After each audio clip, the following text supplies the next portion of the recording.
할렐루야, 네, 할렐루야. 네, 우리 주님을 찬양합니다. 오늘 읽으신 말씀은 구약성경 시편 119편 17절에서 32절까지의 말씀입니다. 어제부터 해서 이 시편 119편에 들어왔는데요. 여러분, 시편은요, 이 주전 16세기, 15, 16세기 모세의 시가 시편 90편에 있습니다. 모세의 시로부터 바벨론 포로기 때 지은 시까지 주전 약 6세기까지의 여러 시들을 모아놓은 시 선집이라고 생각하시면 됩니다. 대략 약 1000년의 시간에 여러 시들이 이제 모인 것이죠. 그 시 중에서는 애가도 있고 슬픈 것을 슬픔의 노래라는 애가의 형식도 있고요. 그리고 또한 여러 역사시도 있고요. 창조를 찬양하는 이 찬양시들도 있습니다. 그 중에 또 하나가 무엇이냐? 바로 지혜시입니다. 지혜시. 지혜시 중에 특별히 시편 119편은 이 토라시이다. 토라시. 그러니까 토라, 모세의 율법, 모세 오경이 토라죠. 토라, 창출 내민신. 그런데 토라라는 말 자체는 가르치다라는 의미입니다. 가르치다, 가르치다. 하나님이 어떤 분이시냐? 우리는 뭐 사랑의 하나님, 뭐 영광스러운 하나님, 뭐 또 공의의 하나님, 이런저런 하나님을 많이 말하지만, 여러분 어제도 나누었지만 유대인들에게 있어서 하나님의 아주 중요한 특징 중에 하나는 가르치시는 하나님입니다. 가르치시는 하나님. 그러면 어떤 인간이 가장 지혜로울까요? 오늘 119편 두 번째 시간인데요. 어떤 인간이 가장 지혜로울까라고 한다면은 하나님의 가르침을 잘 받는 사람입니다. 그러니까 하나님의 가르침을 잘 받고 잘 배우는 사람, 그 사람이 지혜자다라고 할 수 있죠.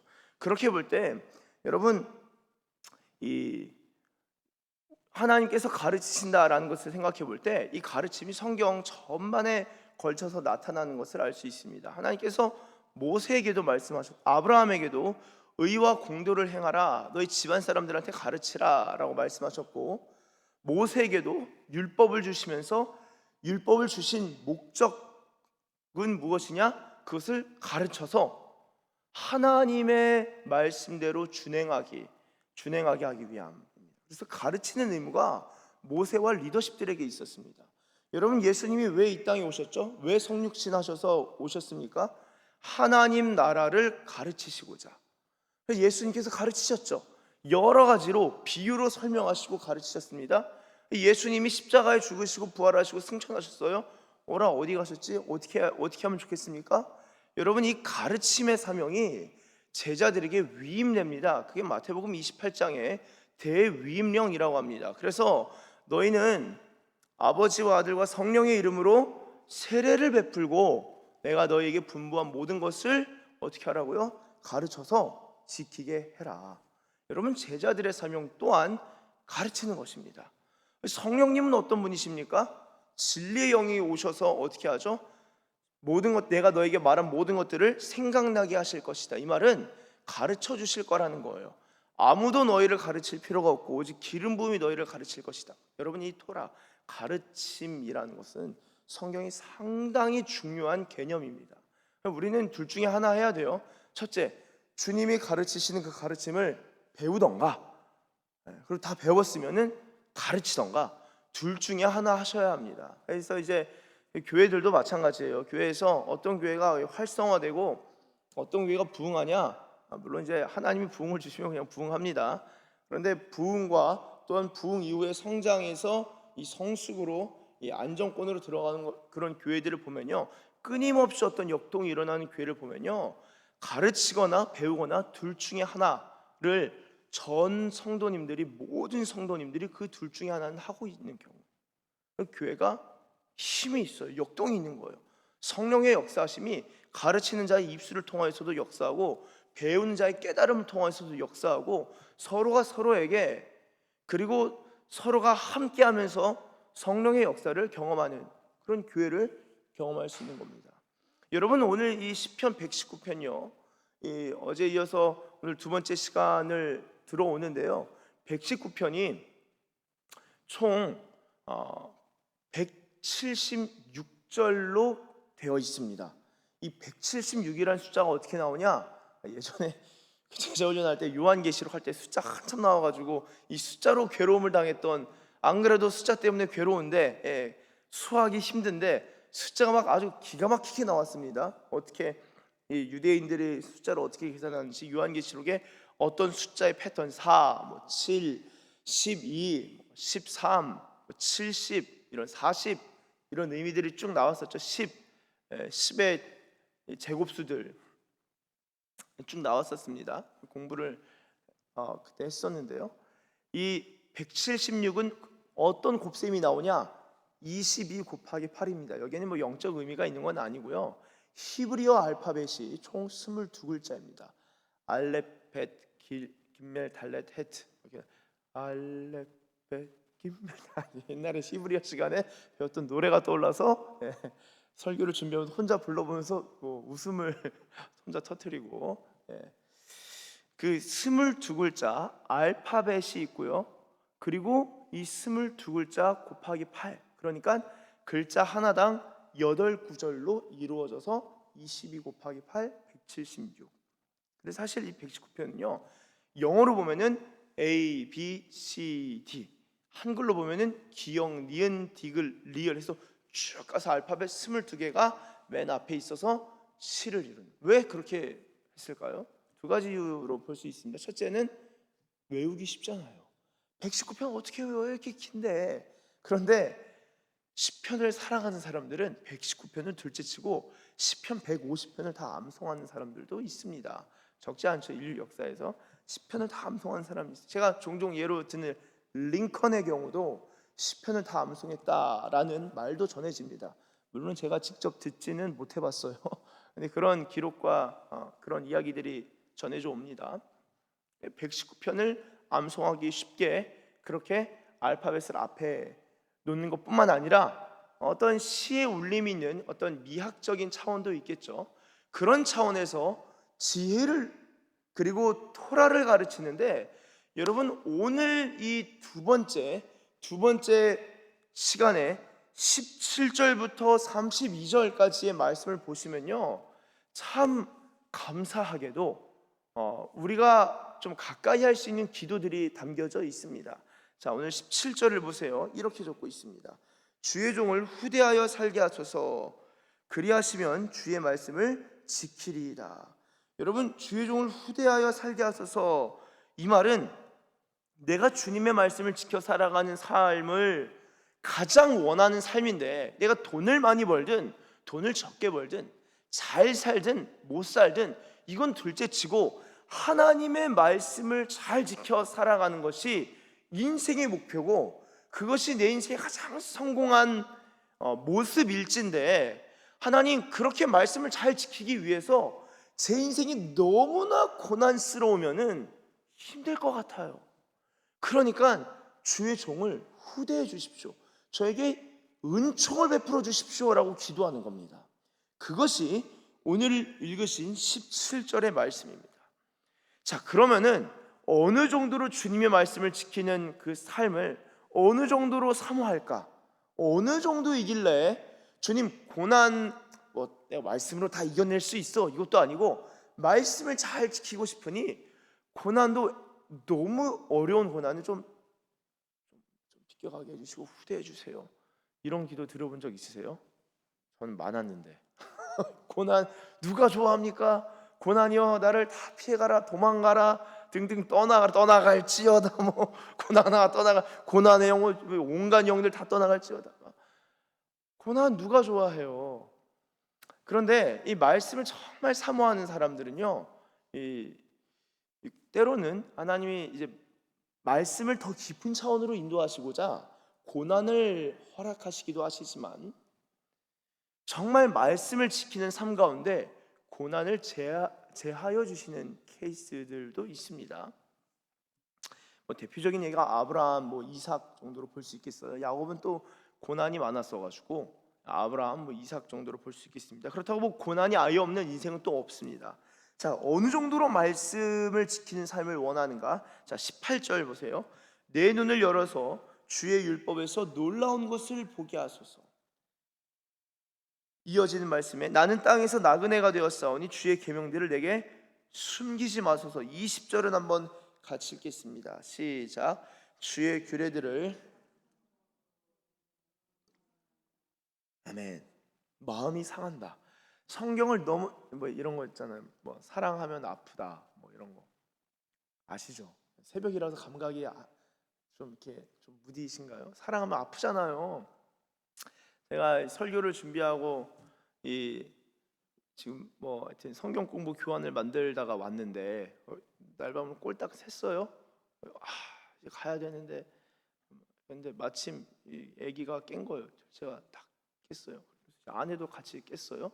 그러더니만 잘 됐다. 새벽 예배가 나 오늘 밤 새가지고 기도 안 하고 바로 가서 집에 가서 잘라 그랬는데 왜 나오지 마 하다가 나 안 그래도 기도하고 싶은 잘 됐다 그러면서 신나가지고 막 혼자 하는데, 제가 이제 너 바로 자려고 했는데 왜 민폐 끼치는 그런 모습인 것 같아. 그래서 아니 나 바로 가서 오늘 기도 안 하고 잘라 그랬는데 당신 참 영적이야. 이럴 때 꼭 하나님께서 깨우시고 기도하게 만드시는 주님의 놀라운 섭리, 말씀을 제가 이렇게 사모하니까 주님이 또 말씀에 응답을 주셔서 기도하게 하시는 이 놀라운 말씀의 응답이 이 새벽에 이루어지는 상황인데요. 그래서 옷까지 막 그렇죠? 여러분, 이 주님의 말씀을 사랑해서 마음이 상할 정도로 주님의 말씀을 이해하고 더 알길 원하는데 그 정도가 마음이 상할 정도라는 거예요. 내가 궁금한 게 있는 거예요. 주님께 궁금한 게 있어요. 여러분, 그 궁금한 것을 가지고 씨름해 보신 일들이 있으세요? 기도 가운데 그것이 해결될 때까지 그 정도의 기도의 끈기와 이 집념과 정말 간구함이 있으면요, 제가 볼 때 웬만한 은사들 다 받습니다.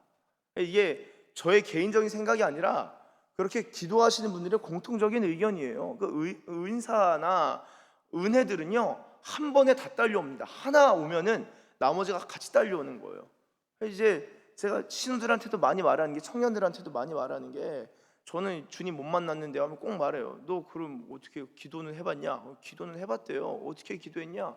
밥 먹기 전에 기도했다는 거예요. 잠자기 전에 기도하고. 넌 수능 볼 때도 잠자기 전에 잠깐 공부했냐? 그러니까 그거는 아니래요. 수능도 그렇게 중요하게 여기면서 왜 주님은, 그렇게 중요하다는 주님은, 생명이신 주님은 왜 그 정도 수준에서 만족하고 만나뵈려고 하냐? 그러니까 그러네요. 그 중에서 깨닫고 기도한 자가 있고 그 중에서 그걸 듣고 포기하는 자들도 꽤 많아요.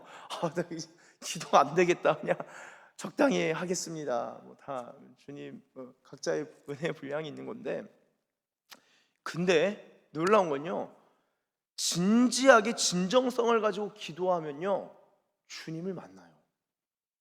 그러니까 이게 주님을 만날 생각 없이 기도하거나 아니면은 내가 정말 만날 때까지 야곱이 씨름하는 것처럼, 주님과 씨름했던 것처럼 내가 말씀과 씨름하고 기도해서 씨름하겠다라는 마음으로 그런 진정성과 그런 추구함을 가지고 주님을 구한다? 무조건 주님 만납니다. 남녀노소 상관이 없어요. 무조건 주님이 만나주셔요. 못 만나시는 분들은 또 목양실 찾아오시면 또 도와드리겠습니다. 근데 같이 기도하고 주님을 만나는 길로. 네. 여러분, 우리가 지금 이 시편의 기자가 지혜, 토라, 말씀을 사모하는, 주님의 말씀을 배우길 원하는 그 간절한 마음이 느껴지세요? 이런 사람들에게 하나님의 응답과 하나님의 계시가 열리는 것입니다. 항상 사모함으로, 20절, 항상 사모함으로 내 마음이 상하나이다. 자, 이 사람이 그래서 계명들을 깨달아 가는데 22절에 주님의 교훈을 지키는 거예요. 주님의 말씀을 사모하니까 그 말씀을 지켜요. 그래서 비방과 멸시를 내게서 떠나게 해주세요. 내가 말씀대로 사는데 비방과 멸시가 있습니다. 이거 떠나게 해달라고 주님께 간구하는 거예요. 얼마나 진솔해요. 여러분, 그 말씀을 가지고 기도한다라고 해서 고상하게 내 현실과 내 아픔과 내 삶에 있는 비참과 어려움들을 싹둑 잘라내고 고상하게 거룩하게 막 그런 것만 기도할 필요 없습니다. 내가 지금 처한 상황이 있을 거 아니에요. 여러분 고유의 그런 어떤 이 미묘함도 있고 어떤 복잡 미묘한 것도 있고 또 그 어려움도 있고 아픔도 있고 슬픔도 있을 수 있는데 그런 것들 애써 무시할 필요 없이 그런 것들 주님께 기도하시면 됩니다. 말씀을 붙들고 기도하시는 거예요. 말씀을 가지고 말씀만이 아니라 내 슬픔만이 아니라 한편으로는 말씀을 가지고 주님 앞에 나아갈 때 내 있는 그 모습 그대로 나아가는 겁니다. 여러분 그렇게 기도는 그렇게 하는 거예요. 있는 모습 그대로 주님 앞에 나아가는 겁니다. 23절에 어느 정도냐? 고관들도 앉아서 나를 비방했대요. 그런데 자기는 어떻게 했냐? 주의 종은 주의 율례들을 작은 소리로 읊조렸나이다. 재밌어요. 24절 한번 같이 읽겠습니다. 시작. 주의 증거들은 나의 즐거움이요 나의 충고자 아니이다. 아멘. 주의 증거들은 나의 즐거움이다. 여러분 방금 전까지 비방 때문에 괴롭다 그랬잖아요. 이 사람이 어떻게 지금 대처합니까? 시편의 기자가 비방을 쏟아지는 거, 멸시하는 거예요. 너 같은 수준이 뭘 그래? 너 기도도 못하잖아? 진짜 신앙인 맞아? 등등 비방, 비난, 멸시, 때로는 직장에서는 크리스천이라고 모욕을 당하기도 합니다. 여러분 어떻게 하실 거예요? 뭐 맞서 싸우리라. 네가 죽든 내가 죽든 뭐 대적 기도를 그 이름을 떠올리며 주님의 이름도 아니고 나의 원수의 이름을 떠올리며 대적 기도와 우리 회사에서 떠나갈지어다 뭐 이런 기도 하시는 분들 없지 않습니다. 또 오늘 텐션이 약간 주일 예배 같은 텐션인데 여러분 그렇게 그런 분들이 있어요. 근데 그런 기도라도 좋아요. 주님 앞에 기도할 때 주님이 우리의 심령을 만지시고 인도해 가신다고요. 주의 성령이 우리의 마음을 만지시니까 비방은 계속되나 주님의 말씀을 읊조리고 이게 히브리어에서는 또 학가라고 해요. 학가. 이게 묵상하다라는 거잖아요. 컨템플레이션, 묵상이 하고 아무 소리 없이 그냥 되뇌 있는 것이 아니라 읊조리고 암송하고 소리내는 거잖아요. 말씀을 읽는 거라고요. 말씀을 그냥 생각하면서 주님 나를 사랑하신다고 하셨는데 내가 주의 빛 안에서 빛을 보리이다. 내가 주님의 빛 안에서 진실로 생명의 원천이 주께 있사오니 우리가 주의 빛 안에서 빛을 보리이다. 주님 내가 빛을 보길 원하는데 내 주변에 죄다 어둠뿐이요 어두워 보이는 사람밖에 없습니다. 어찌합니까 주님?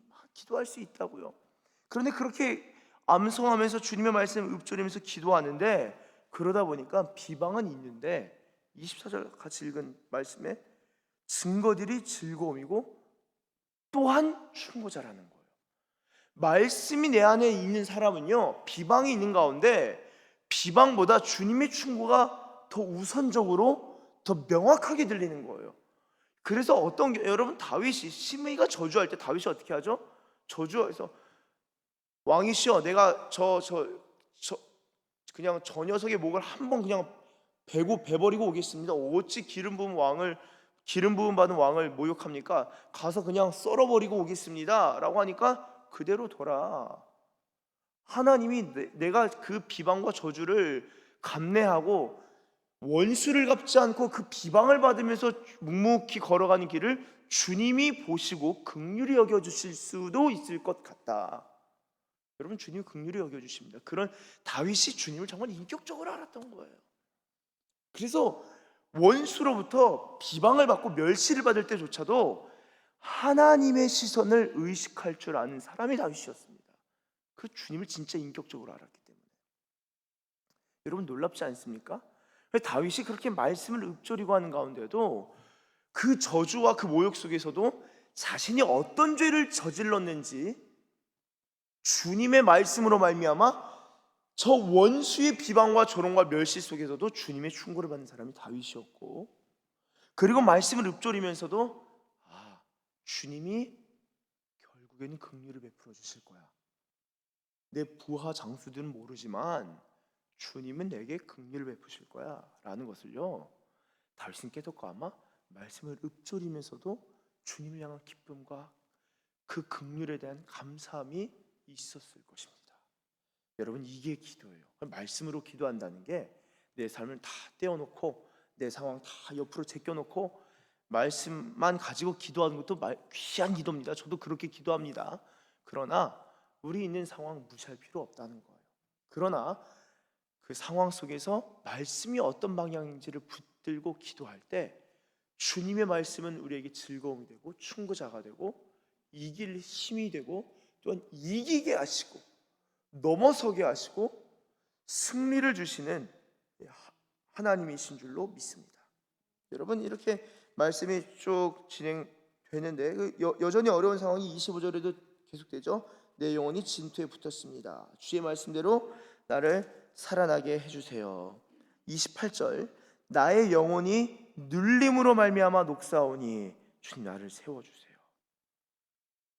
근데 그 가운데서 거짓행위가 또 발견되는 거예요. 말씀을 막 묵상하다가 저 사람 때문에 내가 눌린 줄 알았는데 저 사람도 나를 누르는 게 맞네. 보니까 내 안에 죄가 나를 누르고 있었네. 그걸 또 말씀 가운데 깨닫게 되는 겁니다. 주님의 계명이 빛이 되어서 내 영혼을 비춰주는 거예요. 그래서 깨닫게 되는 거예요. 31절에 주님의 증거들에 내가 매달리겠습니다. 내가 수치를 당하지 않게 해주세요. 내가 주님 말씀만 지키겠습니다. 내가 죄짓지 않게 해주세요. 어제 같이 봤었죠. 청년이 무엇으로 자기 행실을 깨끗하게 하리까? 오직 주의 말씀만 지킬 따름입니다. 내가 죄짓지 않길 원합니다. 주님의 말씀만 붙듭니다. 주님의 말씀만 붙드니까 죄 짓지 않게 해주세요. 기도하는 거예요. 기도하면서 마지막 32절 한번 같이 읽겠습니다. 시작. 주께서 내 마음을 넓히시면 내가 주의 계명들의 길로 달려가리이다.